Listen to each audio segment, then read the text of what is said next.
All right, are we ranting? We're ranting. Okay. Well, welcome to... Well, here we are, the day after Cinco de Mayo. Yeah. So recently the news came out, the Census Bureau released the reapportionment data in the sense of how many congressional districts each state is going to get.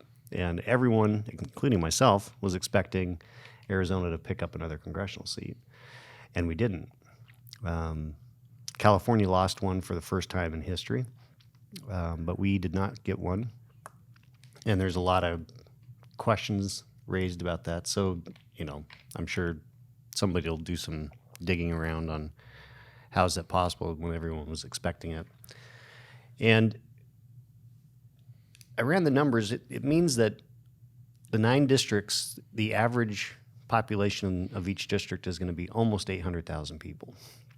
And it's almost like running for county supervisor. Yeah, that's right. just here in Maricopa. Yeah. Chukri talked about how he had more constituents in a congressional district, but that may change now. Yeah. But I think that I believe the time has come. It's been since the 1930s that we've last increased the number of representatives in the House. There are 435. And when the Constitution was ratified, there were about 30,000 people per congressional district. And I think if it's called the People's House, it needs to have more connection. I think 800,000 people, that many constituents, is just, it's not what the founders intended. It's obviously Congress has changed dramatically. It's, I don't think the founders ever envisioned career politicians. They figured people would go serve a few terms and go home. So if we did population based on the 1930s when they expanded to 435, and I'm not saying this is the right number, but it would be 1,300 members of Congress. That's a lot. My question back to you is where would we put them all? Well, we would have to set up cots in the Cannon Rotunda. Yeah, you could do that. They don't deserve much more than that. Yeah. Well, everything's virtual now. I mean, you don't really need a staff, right? I mean, everyone can just work from their home. They clearly, I think they need some staff, but they clearly don't need as many staff as they have. No. The average congressional office between the district staff and the DC staff is more than 20 people on average now. And I think you could, and most of the offices are 3-room suites. When they remodeled Cannon office building and built Longworth, each office was an individual congressman. They could fit all the members of Congress in the Cannon building and then the Longworth building.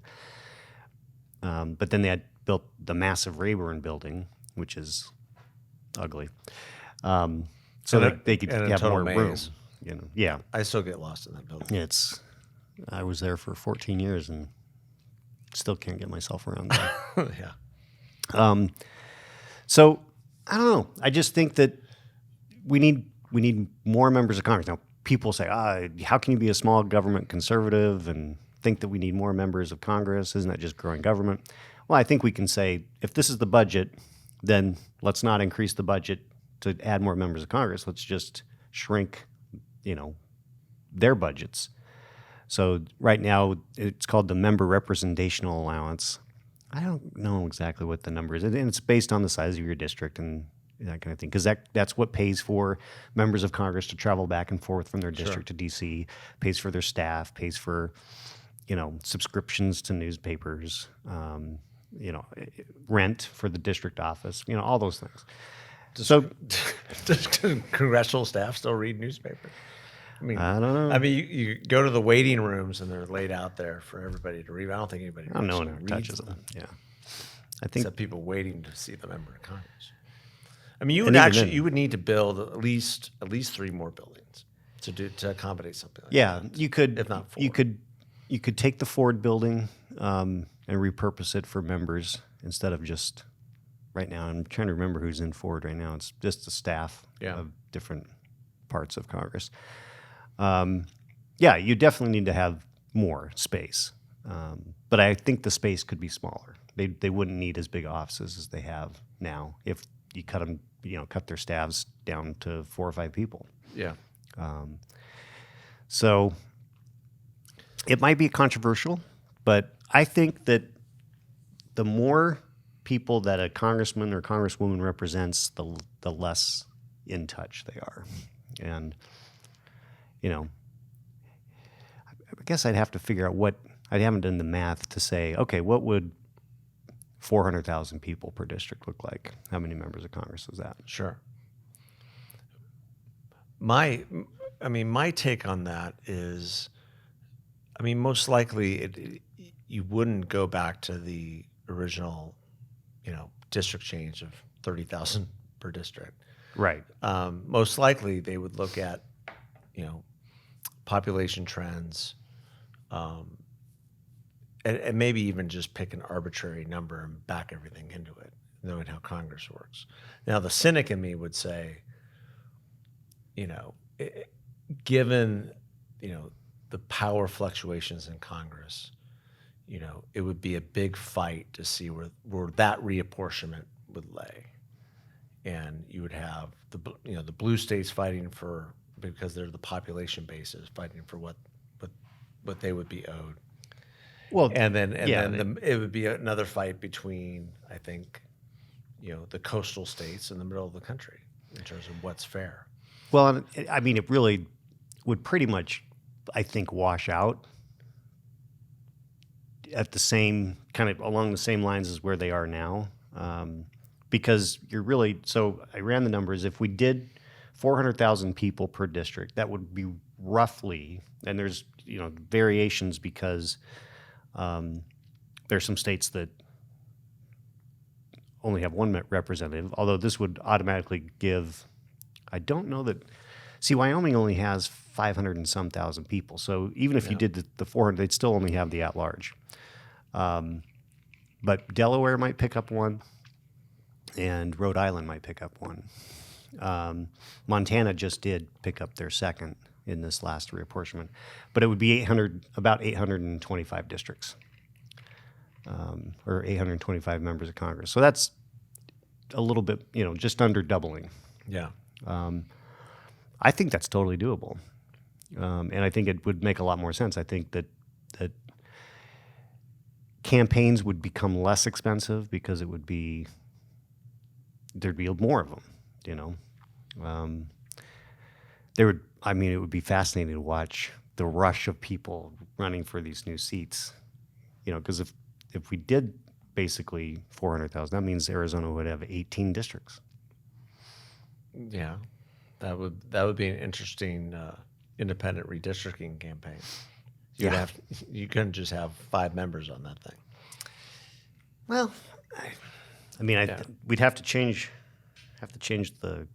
I don't know. I can't remember. I think redistricting might have been put in the Constitution, the commission. So, it'd be a pretty big change. The question is whether the Congress would do it, and my sense is that most of them would not, because those that are in power would say, "Well, you're going to dilute my power by having more people," and because they all have their little cliques and caucuses and that kind of thing.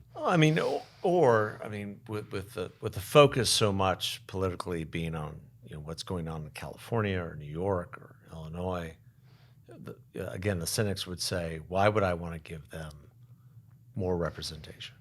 Why would I want to give a California more of something that politically they're actually losing a little bit of power, losing one seat. It's not going to make any difference. It's probably going to be a Republican seat because Democrats control the redistricting process. Yeah, that's a state. They don't have an independent commission in California. It's a state legislature, isn't it? I think they have a commission, but there's some kind of interaction with the legislature. Yeah. I don't know. I just think it would. Congress is just so freaking dysfunctional as it is, and maybe this would make it more dysfunctional because there's more. And I don't know.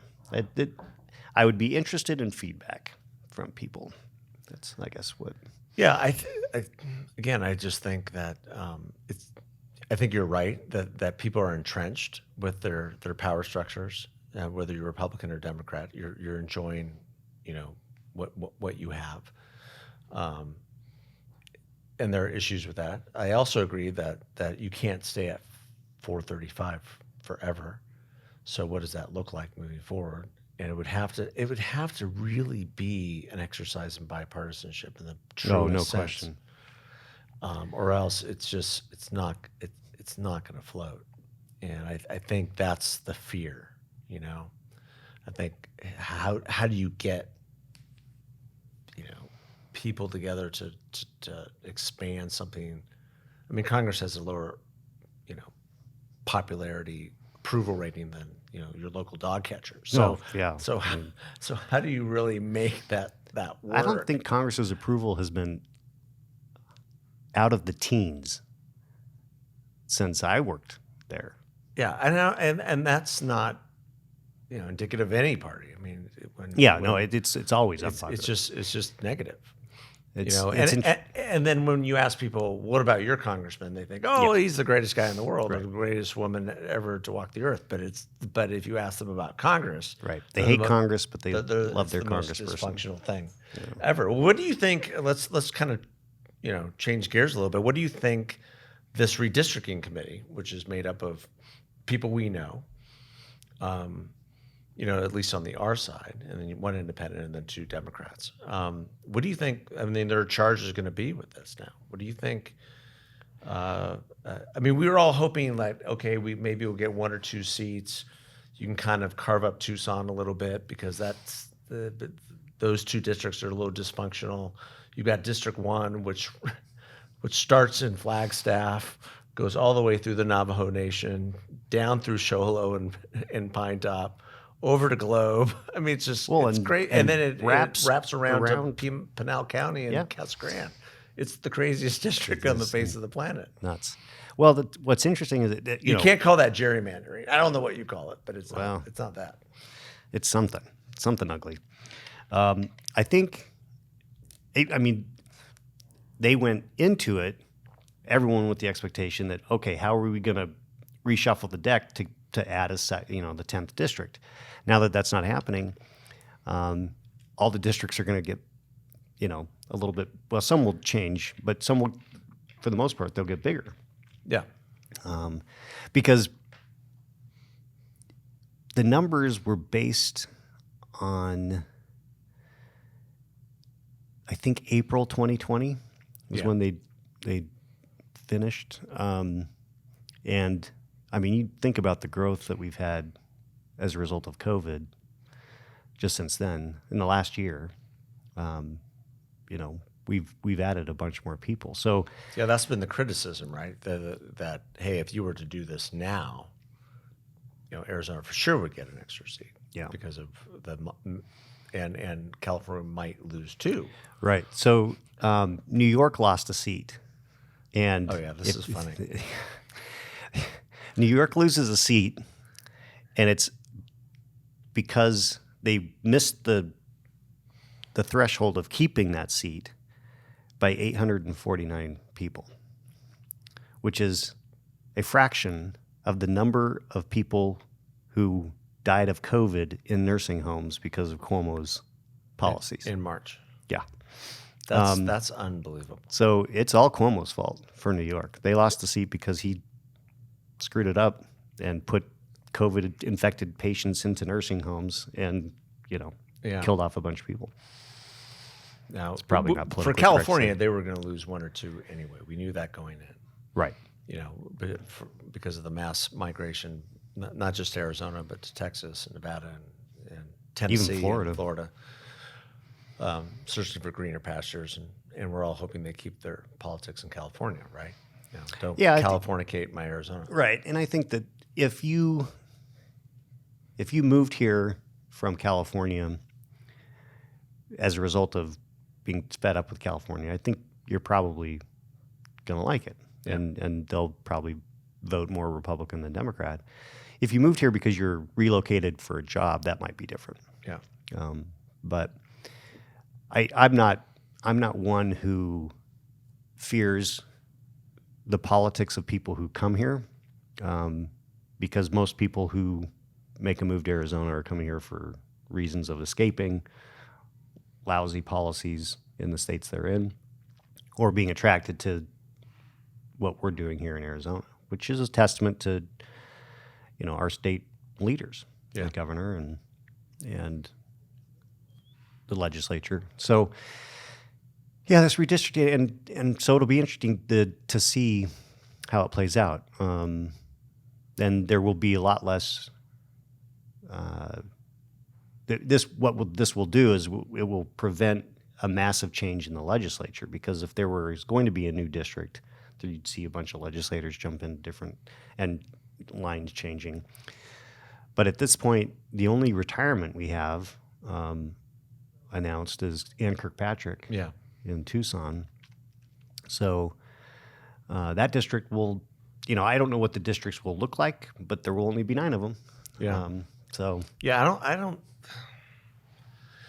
If they can do something like I said with District 1, and make, that more workable. I've never understood the rationale of how they've carved that out from the first place. And I don't know if you give more to Schweikert, or you give more down to Ann's district, or you just, I don't know, but it's a difficult district to run in. It's a difficult district to manage. Yeah. Actually, I don't even think I think there's only been really one congressman who's done it well. And if it wasn't for his personal failings, he probably could have had that job for a long time. That was Rick Renzi.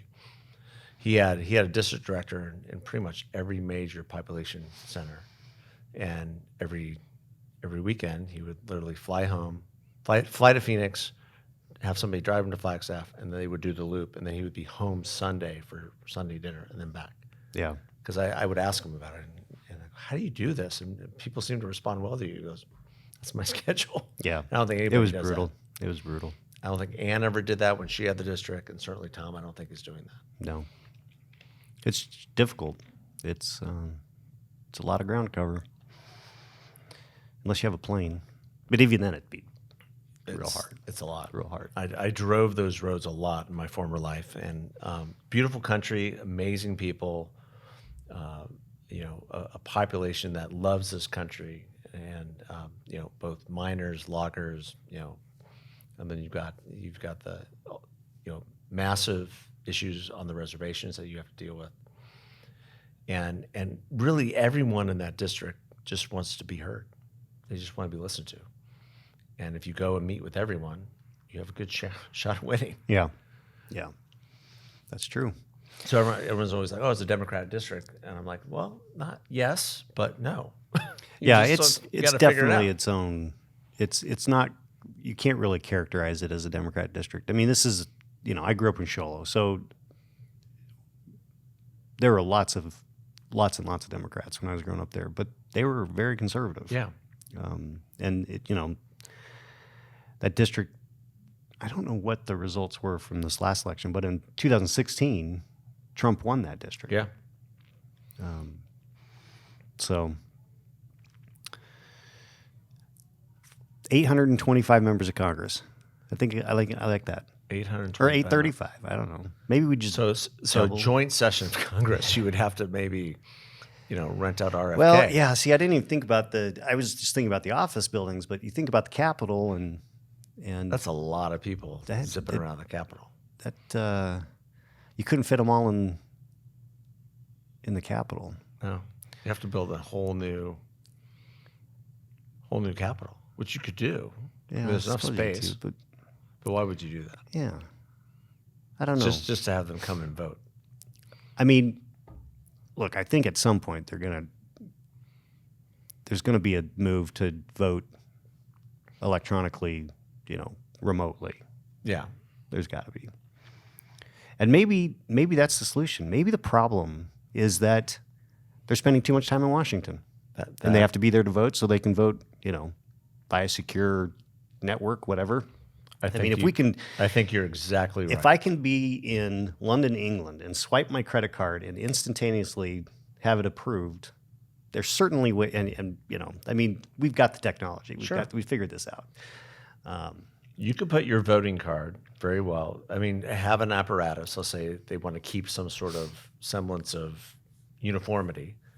You could have something in your congressional office back in the district, and you've got TVs going, you've got C-SPAN, you've got everything else. And if someone's there giving a speech, or somebody could be in their congressional office giving a speech, Right. and everyone sees it, and they make their pitch, and everyone's done speaking, and the vote is called, and you don't necessarily have to have that in Washington, D.C. Right. But because of tradition, we do. Yeah. Some of the traditions are bad. Yeah. Well, you would have to move to something like this if you would expand it beyond where it's workable. Right. You know, and but then you could have you would have enough space in those offices to divvy it up to where, you know, you walk in one of those doors and that's it. You have an office and there's some computers and what have you. Well, it would allow members to really meet their constituents and be at home. Yeah. And boy, there's a lot of. I'm now starting to think that there might be something here. Yeah, I think you've hit on something, especially in the era of post-COVID. Yeah. Where you know, so much of what I've characterized COVID is as the quickening. So areas of where in business or technology that have been sort of on the edge of shifting have had to shift quicker. I think we touched on that with Mr. Shukri and the restaurant industry. You know, where restaurants were, you know, either despondent or less able to change to a takeout model. Now that is the model. Now 30%, I think that was the number that he gave of sales are in that model. You can't just walk away from it. You have to make it better. So in terms of constituent service and voting and all the sort of arcane traditions of Congress, you could expand Congress to what you're talking about and make it within a virtual setting, like a hybrid setting, probably is what they would have to agree to. Yeah. But again, going back to the initial point, how are you going to get a cross-functioning, truly bipartisan commission to make sure it's done correctly? And right now, the elements in Washington are so divided and so confrontational that it'd be hard to do. Doesn't mean that they shouldn't do it or try. Right.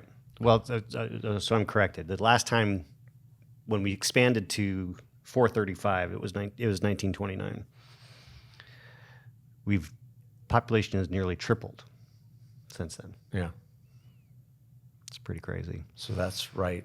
That's the Great Depression right there. Right. There's a Twitter handle called Uncap the House, and links to a Reddit page. Yeah, so I'm gonna have to check that out. Yeah. There's definitely some people who are. Well, I mean, I think as we have members of Congress as part of this podcast, that could be a question that we ask. Yeah. What do you think? Yeah, I think what's your I wish solution? I would have thought of that when we had Congressman Schweikert I on. think David's probably thought about it. I'm sure he has. I bet he's thought about it all the way through the end. Yeah. So if we have him back on, we can ask him. Yeah. And if we have Ruben on soon, we can ask him. Yep. And Kirsten and whoever else wants to come on. Right. Well, we're just hoping that we don't, there's been this thing called Prop 208, which I'm sure you've read about, that people are wondering whether it'll be overturned by the Arizona Supreme Court or whether the state legislature will actually reduce our taxes, and people are waiting to see because there's a lot of business people who have threatened to move out of Arizona. Yeah. So we could be in a world of hurt. That could be in damaging, a very, very short period of time. I think the legislature, my understanding is that's going to get fixed, I hope. And Supreme Court still has to rule on it. Yeah. So everyone's waiting. It's the waiting game. Yeah. Hurry up and wait. Yeah. So, well, we'd love feedback. So if any of our listeners, viewers want to ping us on this. What's the solution? We can't seem to come to one. I don't know. What makes sense? I think, so when I tweeted this last week, somebody suggested 1,300, and somebody, or maybe that was what the tripling. So somebody suggested 1,000. I think somewhere in the 800 to 900 range, because that keeps it under 500,000. 800 to 900 Congress people on the public dole, really thinking they're well. There's another thing. We would probably need to reduce the salary. Now that wouldn't be popular. Not that the salary is really commensurate with the job. Anyway. No, that's true. I mean, and I've said this in the past, and I say this about the legislature as well. I think we should double the salary. If frankly, we'd get better people running. If we paid $500,000 a year to a congressman, then we'd have the crowd. We'd have really good people. We'd have running. great people. Yeah. Because I don't know. There's a lot of districts out there where you look at the Congress people and you're like, really? What? No, I don't know if I would have him or her answer my phone. And if we paid our legislators a couple $100,000, it would totally change the makeup. Completely. Totally change makeup. Okay, so Uncap the House. Uncap the House. At Uncap the House is the Twitter handle you should go check out. And then let's talk about raising the pay, reducing the staff. Yeah, I think you'd have to do that. That would be the trade-off. And virtualizing the office. And virtualizing the offices. I think that works. I like this. Yeah. We can agree on something. We can agree on something. You were doubtful of it when we started. Well, I'm just a cynic on this, and I'm a stickler for tradition. Yeah, some traditions need to go. That's and COVID has taught us that. Yeah, that's for sure. So, one quick aside. There's a great article in The Atlantic about how... There's a great article in The Atlantic? Yeah. It's about how liberals are damaging themselves as far as credibility because they're gripping so tightly to the early day COVID rules. Oh. The idea that you're wearing a mask outside is, makes any sense at all, which it doesn't. It never did. And I don't know. I feel like there are people who set two things. They were told you need to wear a mask, you need to stay away from people, you need to stay inside to prevent the spread. And then whatever Trump was doing, they were going to do the opposite. So when Trump trashed masks, we need 3 masks. Yeah. Just triple down on this. So it's been surprising to me that once Biden got elected, I thought that people would not be so pivot a little bit. They'd pivot a little bit, but but President Biden can't even figure out where he should wear a mask or not wear a mask. So he's pictured with former President Carter and Roseanne Carter the other. Did I get that right? Yeah. And they don't have masks on, and yet he'll walk into a socially distanced joint session of Congress.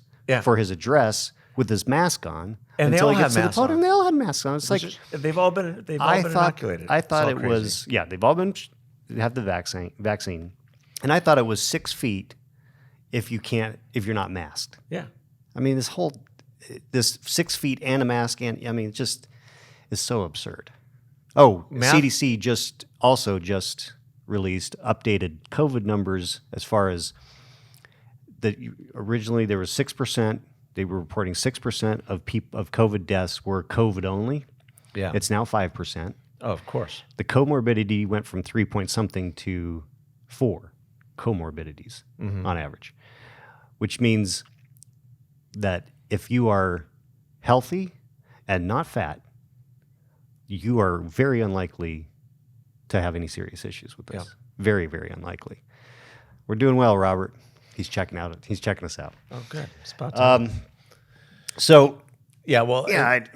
And they're still making kids wear masks on the playground, and that needs to stop. Absolutely insane. That's just lunacy. Well, and as a father of a toddler when after she turned 2 and had to start wearing a mask on an airplane, man, talk about miserable.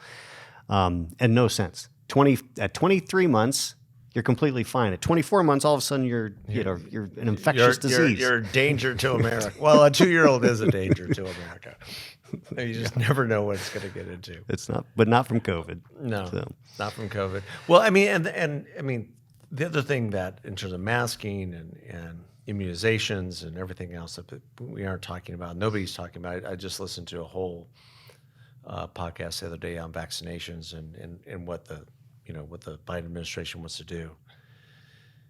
No one is talking about how you and me and our families, we had COVID. We have better T-cell immunity than anybody who gets a vaccine. Right. Okay. You can go out and get the vaccine. That's fine. You take the risk of that. The majority of people I know, I would say 90%, who have gone out and gotten the vaccine after having COVID are sick for 3-4 days. They're down for the count. So what does that tell you? It tells you that your immune system is reacting violently to something and that it's already fought off. Yeah. And but no one's talking about that. Well, because I mean, the whole vaccine question and debate has been, I think, a little. And I'm bit. pro-vax, absolutely. Oh, We had it all here at Grand Canyon. It was a great thing. It was a triumph. I got my first shot. I did Moderna, and I was sick the next day. You were sick the next day? Just for the day. I have not gotten my second shot, even though the time has lapsed for that. I'm not lapsed, but I've had more than the month that it takes between, because with the complications with Alyssa and her pregnancy and being on bed rest, I can't. I don't want to get the second shot and then be down for a day or two. Yeah. When I've got the toddler I've got to deal with. So I'll just have to figure that out. They say you can wait up to 6 months for the second shot and still be fine. And other people have said the second shot really doesn't make any difference, especially if you've had COVID. Yeah. And maybe the shot doesn't really make it all that much difference at all if you've had COVID. And it seems to me, I mean, what you just pivoted to is exactly what we need better clarity on. We need better research. People who've had COVID, what is safe in terms of moving forward with a vaccine. And what's interesting is that there's been a lot more complications with the Pfizer and Moderna vaccinations than there have with Johnson & Johnson, but it was the Johnson & Johnson vaccine that got paused. Yeah. And then that just destroyed all kinds Well, the Johnson & Johnson vaccine, I understand, is actually the inert virus. Right. So, which is why it's one shot. But it's a more traditional vaccine, right? Exactly. It's not the mRNA. But they paused this because 6 women got blood clots and 1 died. And then they put a pause on it when out of millions of people getting this. I mean, it's like... Yeah, it was like 7 million. You're more likely... I mean, as little chance as there is for you to die of COVID if you're healthy and not fat, getting COVID was riskier than the vaccine. So the pausing of the vaccine made no sense to me. So basically what we're saying, you have 2 choices now in this day and age entering the summer. Get vaccinated if you haven't had COVID. Get COVID. Yeah. And if you have health issues and you're obese, then get the vaccine for sure and lose weight. Yeah, absolutely. And if you've had COVID, you really you should be tested for antibodies and any other issues before you get the vaccine. Yeah. My doctor said that I can wait, 6-8 months. I still can't smell anything, which is good or bad. I don't know. Probably. Which means I think I still am cranking on antibodies. But yeah. Well, I that I didn't lose taste or smell. I didn't get a fever. We didn't get fevers either. Slight cough. I had a massive headache and was tired. Yeah. I've had worse flus. Yeah. Yeah. Yeah. but we're in pretty decent health, Yeah, I think. we're lucky. So We're lucky. And the vaccines, I mean, to be clear, are a godsend. The way they were developed as quickly as they were, to have as many as many choices yeah, as there are, and certainly many of those choices can be made based on your health and your health makeup, and consult your doctor. But it's an amazing thing. And now the World Health Organization wants to strip away pharma's patents, the patents on it. which is crazy.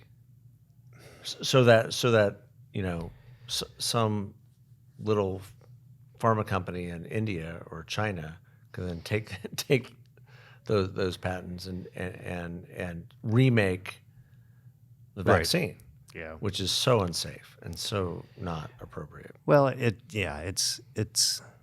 I mean, there was money spent on the research and the development of this stuff, and And that money had why been we have spent for patents. years. Yeah, I mean, the mRNA process was started by DARPA. That was actually came out of DARPA Yeah. 15 years ago. Yeah. And so then these guys spent the money to make it work, against coronavirus. So that was, I mean, it is a godsend. I mean, Yeah. it is a testament to human ingenuity and what we can accomplish when we're facing a crisis. Yeah.